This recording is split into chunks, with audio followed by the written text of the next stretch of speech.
વિદ્યાર્થી મિત્રો, ગઈ વખતે આપણે પહેલા લેક્ચરમાં ઈએમએફની શરૂઆત કરી હતી. ફિઝિકલ કેમિસ્ટ્રી પેપર 503 એનો પહેલો યુનિટ ઇલેક્ટ્રોમોટિવ ફોર્સ અને એનું પ્રથમ લેક્ચર આના પહેલાં આપણે સાંભળી ચૂકેલા છીએ. એની અંદર આપણે સિલેબસની વાત કરી હતી કે કેટલા ટોપિક આપણે એમાં ભણવાના છે. ઈએમએફ એટલે કે ઇલેક્ટ્રોમોટિવ ફોર્સ શામાંથી ઉત્પન્ન થાય છે? સેલમાંથી. અને કેમ ઉત્પન્ન થાય છે? કે એની અંદર રેડોક્સ પ્રક્રિયા થતી હોય છે. તો એ રેડોક્સ પ્રક્રિયા સમજવા માટે આપણે એક ઉદાહરણ લીધું હતું કે એક બીકરની અંદર Zn ઇલેક્ટ્રોડ મૂકેલો છે અને એની અંદર કોપર સલ્ફેટનું દ્રાવણ ભરેલું છે. તો શું પ્રક્રિયા થાય છે એની વાત આપણે કરી હતી. Znનું અહીંયા ઓક્સિડેશન થાય છે અને Zn+2 અને 2 ઇલેક્ટ્રોન છૂટા પડે છે. આ 2 ઇલેક્ટ્રોન Znના ઇલેક્ટ્રોડ ઉપર જ હોય છે અને દ્રાવણમાં રહેલા કોપર સલ્ફેટની અંદરના કોપર આયન Cu+2 જોડે પ્રક્રિયા કરે છે અને કોપર ધાતુ જમા થાય છે Znના ઇલેક્ટ્રોડ ઉપર. તો મિત્રો, અહીંયા આપણે ગઈ વખતે શીખી ગયા પ્રમાણે બે પ્રક્રિયાઓ થાય છે, એક ઓક્સિડેશનની અને એક રિડક્શનની. Zn ઇલેક્ટ્રોડ જે છે પોતે એનું ખવાણ થશે, એનું ધોવાણ થશે અને એ દ્રાવણમાં જશે Zn+2ના સ્વરૂપે અને 2 ઇલેક્ટ્રોન ઉત્પન્ન કરશે.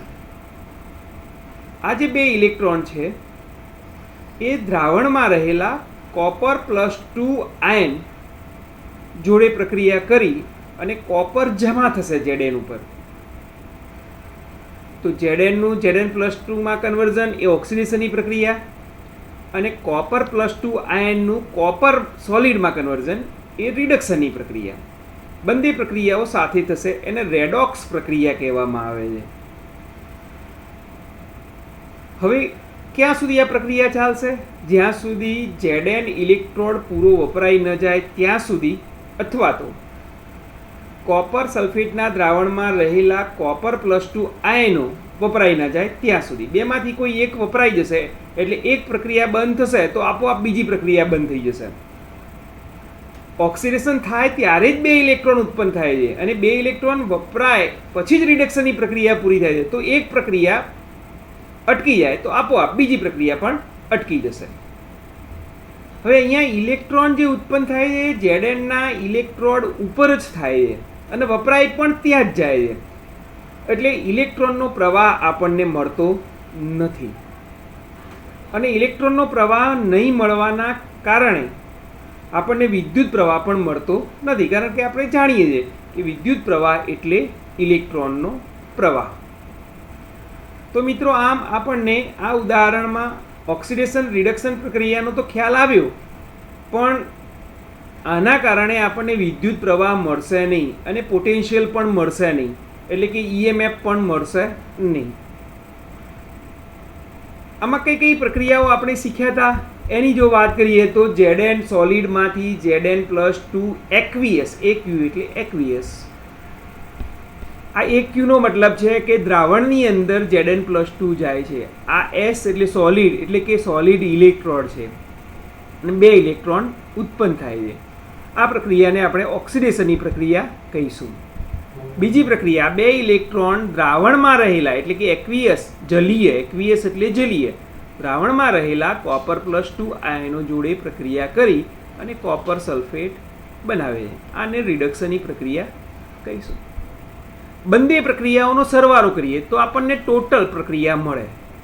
એટલે કે આ 2 ઇલેક્ટ્રોન નીકળી જશે. સરવાળો કરીએ તો Zn સોલિડ પ્લસ કોપર+2 એક્વિયસ અને Zn+2 aqueous plus copper solid આપણને મળશે.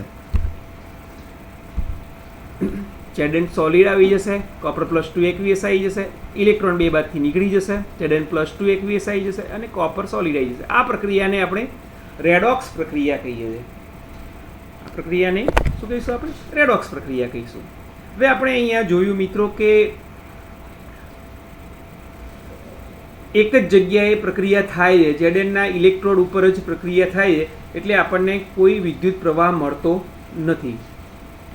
પરંતુ જો આપણે આ બંને પ્રક્રિયાઓને અલગ અલગ પાત્રમાં કરીએ તો, એટલે કે એક પાત્રમાં ઓક્સિડેશનની પ્રક્રિયા થતી હોય અને બીજા પાત્રમાં રિડક્શનની પ્રક્રિયા થતી હોય.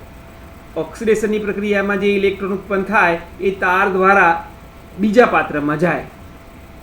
જ્યાં આગળ રિડક્શનની પ્રક્રિયા થતી હોય, એટલે કે ત્યાં આગળ ઇલેક્ટ્રોન વપરાતા હોય,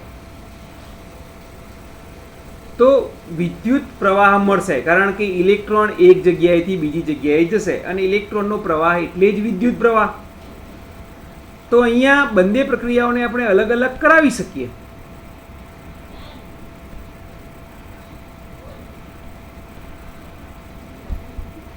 આપણે ગઈ વખતે ઉદાહરણ લીધું હતું, બે બીકરમાં અલગ અલગ ઇલેક્ટ્રોડ મૂકેલા છે. Zn નો ઇલેક્ટ્રોડ ZnSO4ના સોલ્યુશનમાં મૂકેલો છે.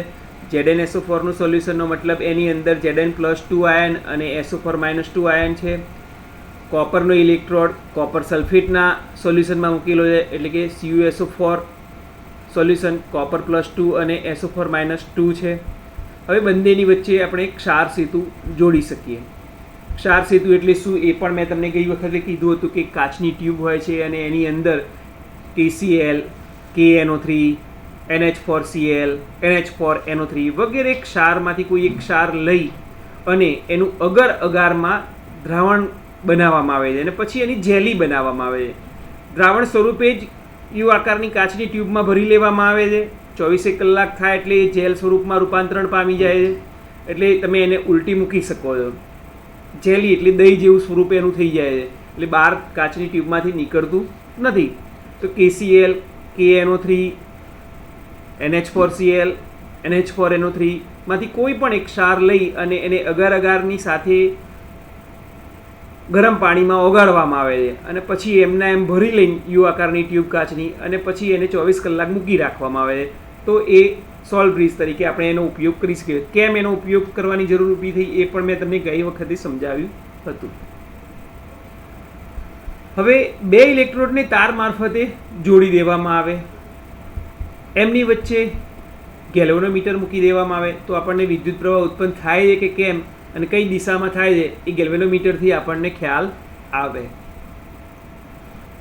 પ્રક્રિયા જોઈએ તો હમણાં જોયું એ પ્રમાણે Zn સોલિડમાંથી Zn+2 અને બે ઇલેક્ટ્રોન ઉત્પન્ન થાય છે. આને ઓક્સિડેશનની પ્રક્રિયા કહેવામાં આવે છે. અને બે ઇલેક્ટ્રોન તાર મારફતે બીજા ઇલેક્ટ્રોડ કોપરના અહીંયા જશે અને કોપરના ઇલેક્ટ્રોડ ઉપર આવશે. હવે દ્રાવણની અંદર કોપર સલ્ફેટ છે એટલે કે Cu+2 છે અને બે ઇલેક્ટ્રોન જોડે આવશે, બેના વચ્ચે પ્રક્રિયા થઈ અને કોપર સોલિડ જમા થશે, એટલે કે રિડક્શનની પ્રક્રિયા થશે. એનોડ ઉપર જ્યાં ઓક્સિડેશનની પ્રક્રિયા થાય છે કે બે ઇલેક્ટ્રોન ઉત્પન્ન થાય છે એને એનોડ કહેવામાં આવે છે. કેથોડ ઉપર રિડક્શનની પ્રક્રિયા થાય છે કે જ્યાં બે ઇલેક્ટ્રોન વપરાય છે અને રિડક્શનની પ્રક્રિયા કહેવામાં આવે છે. આ બંને પ્રક્રિયાઓ આપણે લખી શકીએ. હમણાં પહેલાં લખી હતી એ પ્રમાણે કે એનોડ ઉપર જે પ્રક્રિયા થાય છે એ ઓક્સિડેશનની છે. મિત્રો યાદ રાખો કે જ્યારે ઇલેક્ટ્રોન ઉત્પન્ન થતા હોય એ પ્રક્રિયાને ઓક્સિડેશનની પ્રક્રિયા કહેવાય અને જ્યાં પ્રક્રિયા થતી હોય એને એનોડ કહેવાય. કેથોડ એટલે રિડક્શનની પ્રક્રિયા થતી હોય એને કેથોડ કહેવાય. અહીંયા રિડક્શનની પ્રક્રિયા કોપરના ઇલેક્ટ્રોડ ઉપર થાય છે. ત્યાં આગળ Copper+2 અને બે ઇલેક્ટ્રોન ભેગા થઈ અને કોપર સોલિડ બનાવે છે. રિડક્શનની પ્રક્રિયામાં હંમેશા ઇલેક્ટ્રોન વપરાય, આ યાદ રાખો. એને રિડક્શનની પ્રક્રિયા કહેવામાં આવે. હવે જો આપણે આ બંને પ્રક્રિયાઓનો સરવાળો કરીએ તો બે બાજુથી બે ઇલેક્ટ્રોન નીકળી જશે અને કોષ પ્રક્રિયા હમણાં જોયું એ પ્રમાણે આપણને મળશે. રેડોક્સ પ્રક્રિયા જેને કહેવામાં આવે, અને સેલ રિએક્શન પણ કહેવામાં આવે, કોષ પ્રક્રિયા પણ કહેવામાં આવે. તો અહીંયા મિત્રો તમને ખ્યાલ આવી ગયો હશે કે આપણે એક ઇલેક્ટ્રોડ લીધો Zn નો, બીજો લીધો કોપરનો, બંનેને અલગ અલગ દ્રાવણમાં મૂક્યા. Zn ના સંપર્કમાં ZnSO4નું સોલ્યુશન, કોપરમાં ઇલેક્ટ્રોડમાં કોપર સલ્ફેટનું સોલ્યુશન. આ સેલ જે છે, આ કોષ છે, મેં તમને હમણાં બતાવ્યું એ પ્રમાણે આ રીતનું દેખાય છે. ZnSO4નું સોલ્યુશન, વચ્ચે સોલ્ટ બ્રિજ, કોપર સલ્ફેટનું દ્રાવણ અને કોપરનો ઇલેક્ટ્રોડ. બરાબર યાદ રાખજો, હું બોલું એ આપણે આને દોરેલો છે. આ ઇલેક્ટ્રોડને આપણે લખવો હોય કે કયો સેલ છે, આ સેલને લખવો હોય કે કયો સેલ છે, એ લખવું છે મારે, દોરવો નથી. તો હું આખા સેલને લખી શકું. કઈ રીતે? તો Zn સોલિડ, ZnSO4નું સોલ્યુશન, સોલ્ટ બ્રિજ, પછી આવ્યું કોપર સલ્ફેટનું સોલ્યુશન અને કોપર સોલિડ. તો આનું જે નિરૂપણ છે એ આપણે કરી શકીએ. કોષનું નિરૂપણ, કોષને કઈ રીતે લખવું, તો અહીંયા લખેલો છે. આ એનોડ છે, એનોડ હંમેશા નેગેટિવ વીજભાર ધરાવે, તો નેગેટિવ શરૂઆતમાં લખેલો છે. શાનો એનોડ બનેલો છે? Zn સોલિડનો, તો અહીંયા Zn સોલિડ લખેલું છે. શાના દ્રાવણમાં મૂકેલો છે? ZnSO4 એક્વિયસના સોલ્યુશનમાં મૂકેલો છે. આ એક બીકર થયું. બે બીકરના વચ્ચે આ બીજું બીકર છે, તો બે બીકરના વચ્ચે શું છે? સોલ્ટ બ્રિજ છે. બીજા બીકરમાં આ સોલ્ટ બ્રિજ સંપર્કમાં એકમાં ZnSO4ના દ્રાવણમાં અને બીજામાં કોપર સલ્ફેટના સોલ્યુશનના સંપર્કમાં આવશે. અને કોપર સલ્ફેટના સોલ્યુશનના સંપર્કમાં શું હશે? કોપર સોલિડ હશે, જે કેથોડ છે, જે પોઝિટિવ વીજભાર ધરાવે. ફરીથી રિપીટ કરું છું, કોષનું નિરૂપણ એનોડથી શરૂઆત કરી, સોલિડ છે, Zn નો ઇલેક્ટ્રોડ છે, ZnSO4ના દ્રાવણના સંપર્કમાં છે, એના સંપર્કમાં સોલ્ટ બ્રિજ છે. ચિત્ર પેલું યાદ રાખજો, સોલ્ટ બ્રિજ છે, સોલ્ટ બ્રિજના સંપર્કમાં કોપર સલ્ફેટ છે અને કોપર સલ્ફેટના દ્રાવણમાં કોપર સોલિડ ઇલેક્ટ્રોડ છે, જે કેથોડ તરીકે વર્તે છે. તો આમ મિત્રો આપણે કોષનું નિરૂપણ કઈ રીતે કરી શકાય એની અહીંયા મેં વાત તમને કરી. હવે આજે સેલ જે લીધો, એનોડ, Zn સોલિડ, ZnSO4નું સોલ્યુશન, સોલ્ટ બ્રિજ સંપર્કમાં કોપર સલ્ફેટનું દ્રાવણ અને કોપરનો ઇલેક્ટ્રોડ કેથોડ તરીકે, આખો સેલ જે હમણાં આપણે લખ્યો હતો એ અહીંયા દોરેલો છે. તો મિત્રો આ સેલની અંદર આવતા અમુક પદોની આપણે વાત કરીશું કે કઈ કઈ રીતે એ ઓળખાય છે. જો આ ભાગ જે છે એમાં તમે નજર કરો તો અહીંયા ઓક્સિડેશનની પ્રક્રિયા થવાના કારણે ઇલેક્ટ્રોન ઉત્પન્ન થઈ અને ઇલેક્ટ્રોન ગતિ કરે છે અને અહીંયા કોપરના ઇલેક્ટ્રોડ ઉપર આવે છે. એટલે કે ઇલેક્ટ્રોન એનોડ ઉપરથી કેથોડ ઉપર આવે છે. ઇલેક્ટ્રોનનો પ્રવાહ ઉત્પન્ન થાય છે અને ઇલેક્ટ્રોનનો પ્રવાહ એટલે વીજ પ્રવાહ, કરંટ જેને આપણે કહીએ, વિદ્યુતીય કરંટ.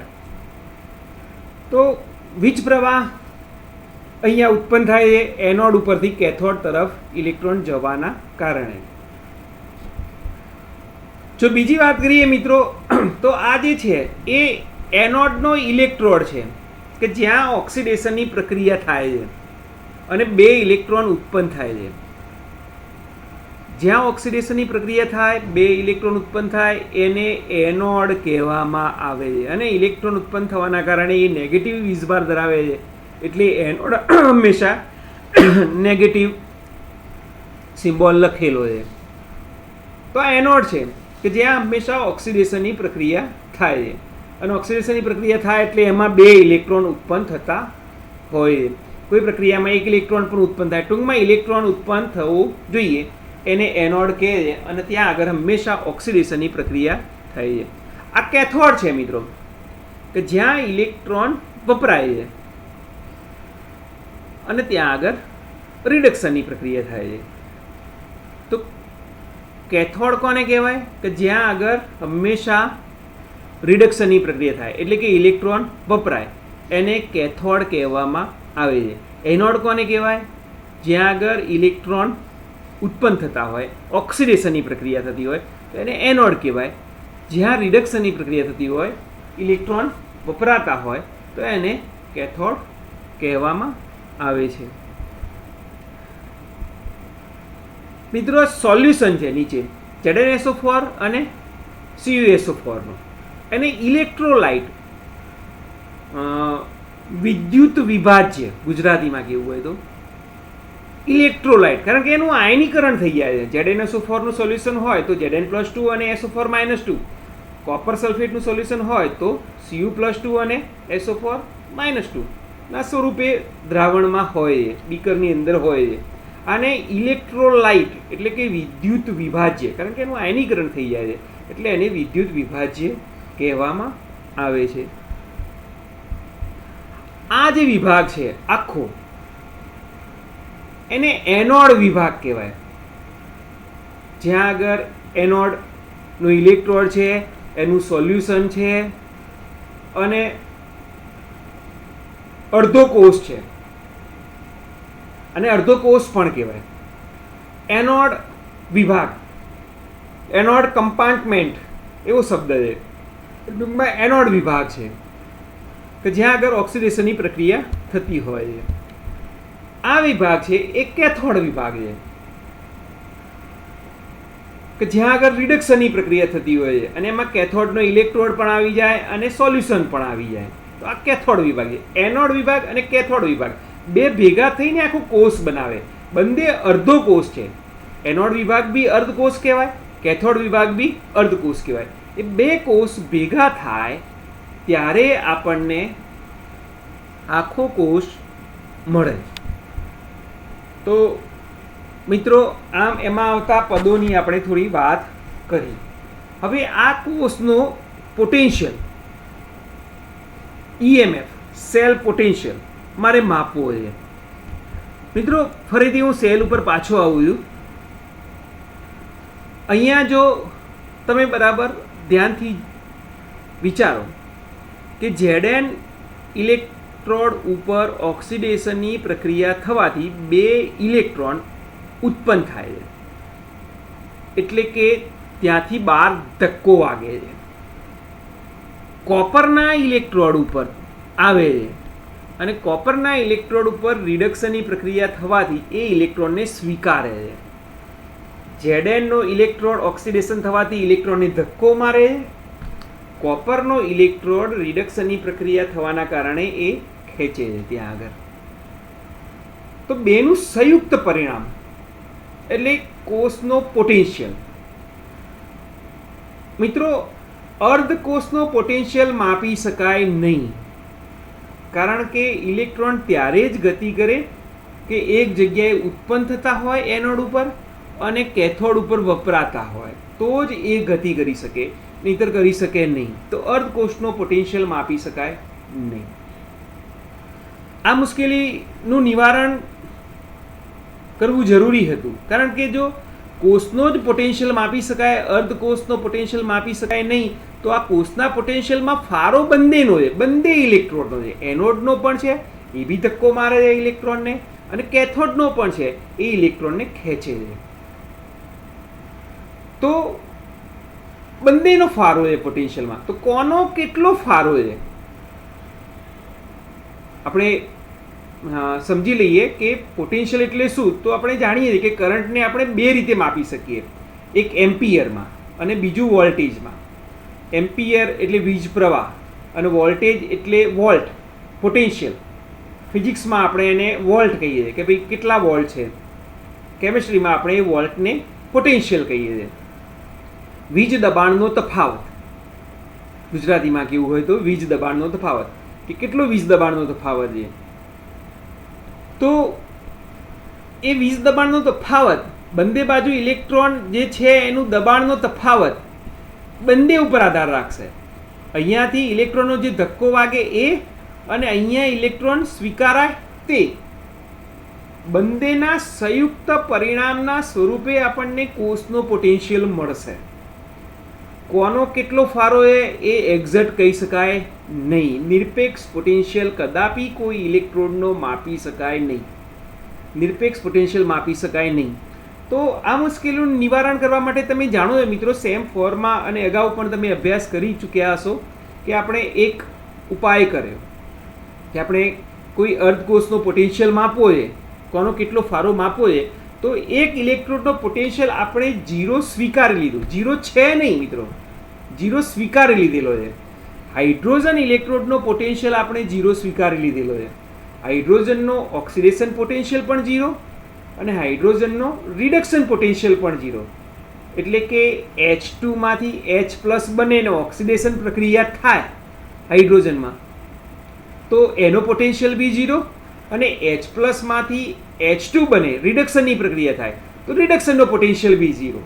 તો અહીંયા આપણે મિત્રો એક સેલ તરીકે અર્ધકોષ તરીકે હાઇડ્રોજનનો ઇલેક્ટ્રોડ જો લગાવી દઈએ અને પછી કોષ બનાવીએ તો કોષનો પોટેન્શિયલ જે મપાય એ કોષના પોટેન્શિયલ એ આનો આપણે 0 હાઇડ્રોજનનો જો સ્વીકારેલો હોય તો એનો મતલબ કે જે કોષનો પોટેન્શિયલ છે એના કારણે જ છે. હકીકતમાં હાઇડ્રોજનનો પોટેન્શિયલ 0 છે નહીં, પરંતુ આપણે અર્ધકોષનો પોટેન્શિયલ માપવા માટે એને સ્વીકારી લીધેલો છે કે એનો ઓક્સિડેશન પોટેન્શિયલ પણ 0 અને એનો રિડક્શન પોટેન્શિયલ પણ 0. તો હાઇડ્રોજન ઇલેક્ટ્રોડ એમના એમ રાખી અને પછી બીજા ઇલેક્ટ્રોડ બદલતા જઈએ અને એના પોટેન્શિયલ માપતા જઈએ તો ઘણાના પોઝિટિવ પોટેન્શિયલ મળશે અને ઘણાના નેગેટિવ પોટેન્શિયલ મળશે. અને એના મૂલ્યના આધારે એને ક્રમમાં ગોઠવી દઈએ અને એક આખી શ્રેણી બનાવીએ તો એને આપણે વીજ રાસાયણિક પોટેન્શિયલની શ્રેણી કહેવામાં આવે છે. અને તમે એ સેમ ફોરમાં ભણી ચૂકેલા છો કે વીજ રાસાયણિક કોષ જે છે અને એના પોટેન્શિયલની આખી શ્રેણી જે છે અને શ્રેણી વચ્ચે હાઇડ્રોજન હોય જેનો પોટેન્શિયલ 0 હોય, અમુક પોઝિટિવ હોય અને અમુક નેગેટિવ પોટેન્શિયલ હોય, એ તમે ભણી ચૂકેલા છો. તો આ જે પોટેન્શિયલ છે અહીંયા તો બંને ઇલેક્ટ્રોડ જુદા જુદા છે. હાઇડ્રોજન ઇલેક્ટ્રોડ છે નહીં, Znનો ઇલેક્ટ્રોડ છે અને કોપરનો ઇલેક્ટ્રોડ છે. તો EMF બંનેના ફારાના જેટલો હશે, આનો ઓક્સિડેશન પોટેન્શિયલ અને આનો રિડક્શન પોટેન્શિયલ. તો મિત્રો કોષ પોટેન્શિયલ એટલે શું એની મેં તમને સમજ આપી છે. હવે આપણે કોષ પોટેન્શિયલ ઉપર જઈએ તો E0 cell is equal to E0 oxidation, એટલે કે જ્યાં એનોડની પ્રક્રિયા થતી હતી, એનોડ ઉપર ઓક્સિડેશન થતું હતું એનો પોટેન્શિયલ, પ્લસ જ્યાં કેથોડ ઉપર રિડક્શન થતું હતું એને કેથોડિક રિડક્શન કહેવાય, એનો પોટેન્શિયલ.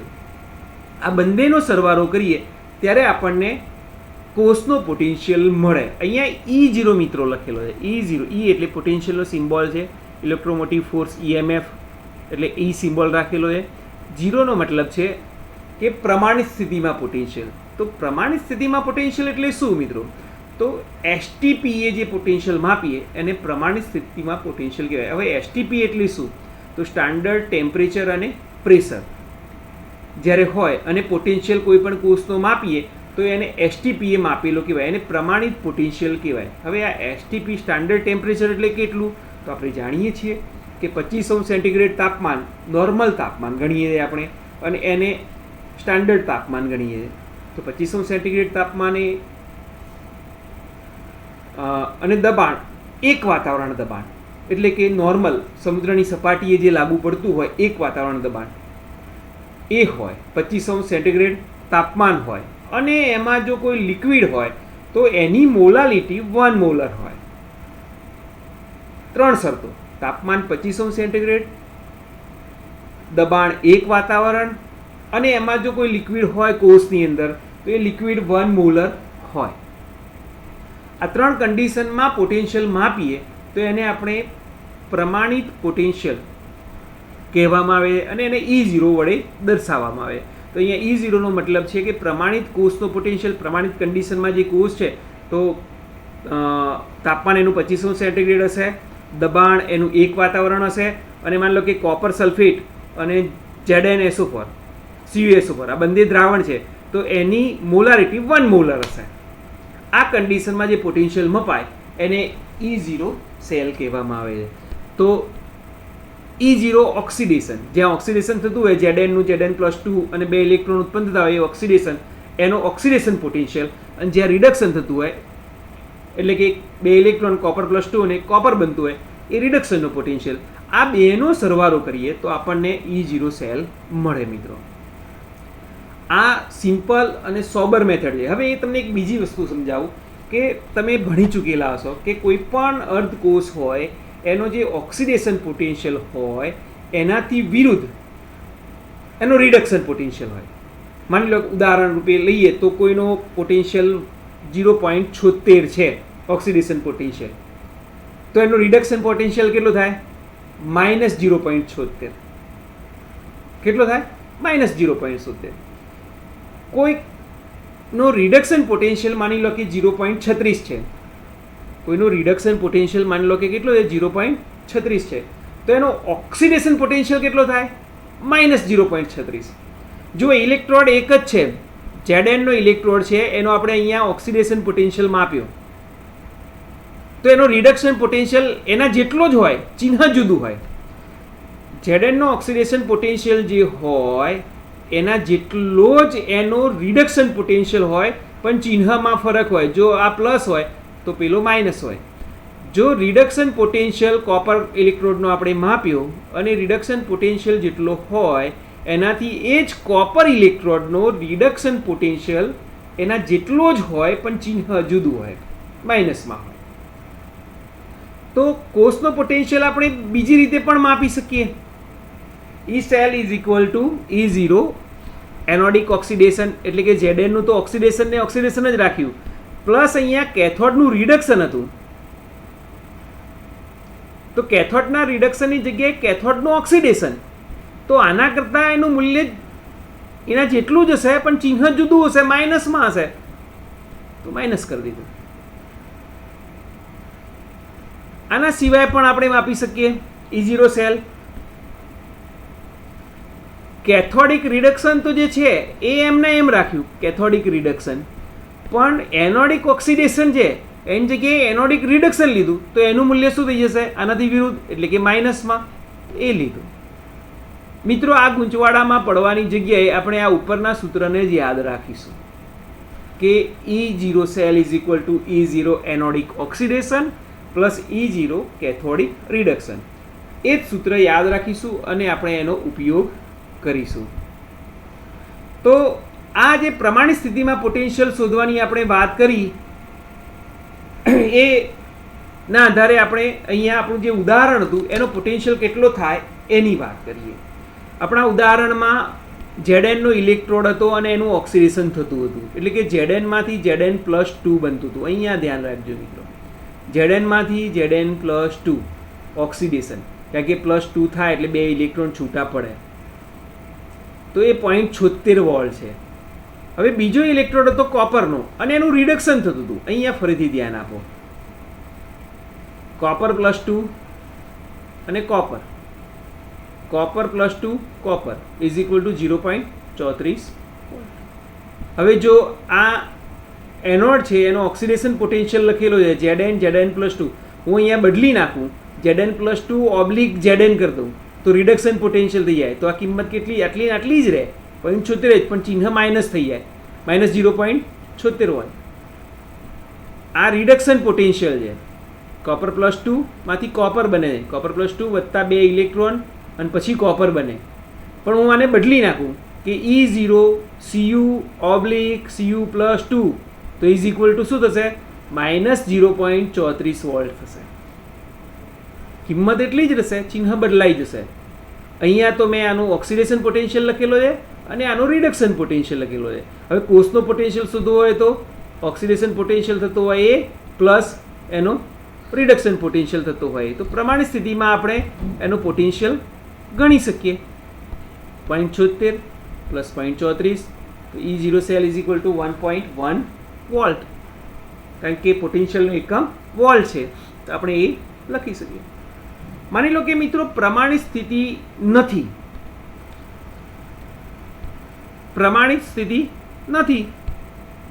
અને આપણે પોટેન્શિયલ માપવો છે, એટલે કે 2500 સેન્ટીગ્રેડ તાપમાન નથી, એક વાતાવરણ દબાણ નથી, દ્રાવણ જે છે એ દ્રાવણની મોલારિટી 1 મોલર નથી, પ્રમાણની સ્થિતિ છે નહીં. આપણે ગઈ વખતે સેમ ફોરમાં તમે ભણી ગયા નર્સનું ઇક્વેશન. તો નર્સના ઇક્વેશનની મદદથી તમે કોઈ પણ પરિસ્થિતિમાં કોષનો પોટેન્શિયલ શોધી શકો. તો આ નર્સનું ઇક્વેશન છે, E cell is equal to E0 cell minus RT upon NF ln activity પ્રોડક્ટની અપોન એક્ટિવિટી રિએક્ટન્ટની. બધા પદ સ્ટેપ બાય સ્ટેપ આપણે સમજીએ. E સેલ કોષનો પોટેન્શિયલ કોઈ પણ પરિસ્થિતિમાં, STPA નહીં, કોઈ પણ પરિસ્થિતિમાં E સેલ કોષનો પોટેન્શિયલ. E0 સેલ પ્રમાણિત સ્થિતિમાં કોષનો પોટેન્શિયલ, એટલે કે STPA કોષનો પોટેન્શિયલ કેટલો થાય એની વાત છે. R વાયુ અચળાંક જેની કિંમત 8.314 જૂલ છે. R વાયુ અચળાંક જેની કિંમત 8.314 જૂલ છે. T તાપમાન હંમેશા કેલ્વિનમાં મિત્રો લેવામાં આવે છે, તો તાપમાન કેલ્વિનમાં લેવું. N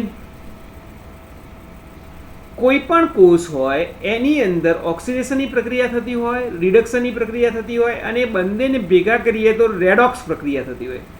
તો આ ઓક્સિડેશન રિડક્શન પ્રક્રિયા દરમિયાન કેટલા ઇલેક્ટ્રોનની આપલે થાય છે, ઓક્સિડેશનમાં કેટલા ઇલેક્ટ્રોન મુક્ત થાય છે, રિડક્શનમાં કેટલા ઇલેક્ટ્રોન વપરાય છે, એની સંખ્યાને આપણે n તરીકે દર્શાવીશું.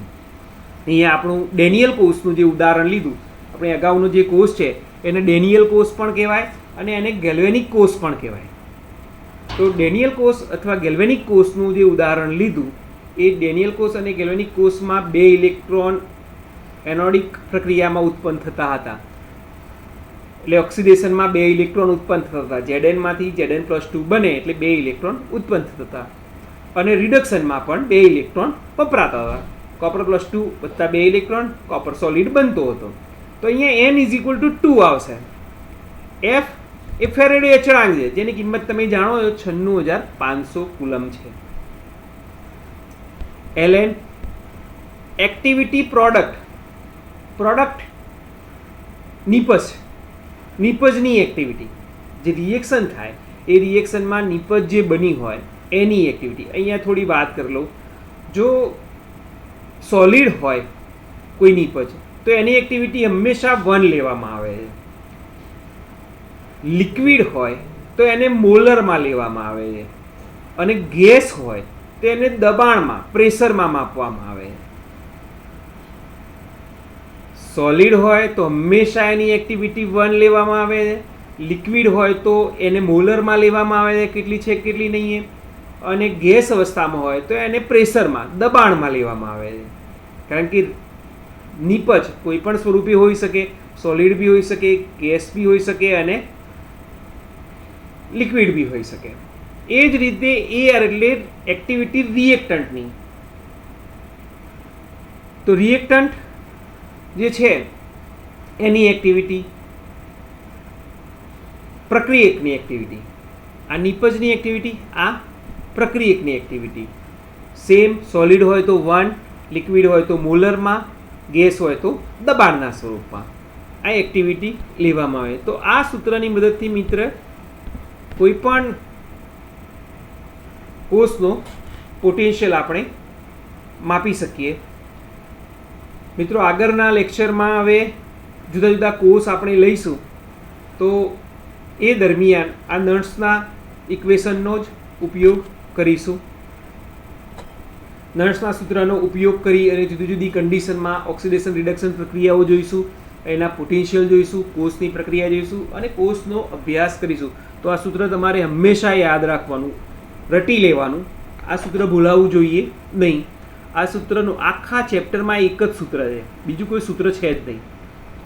યાદ રાખો મિત્રો, EMFના ચેપ્ટરમાં ઓનલી ફોર વન ઇક્વેશન, એક જ સૂત્ર, એક સૂત્ર સિવાય બીજું કોઈ સૂત્ર છે જ નહીં અહીંયા. તો તો આ સૂત્રનો ઉપયોગ કરી અને આપણે આગળના લેક્ચરમાં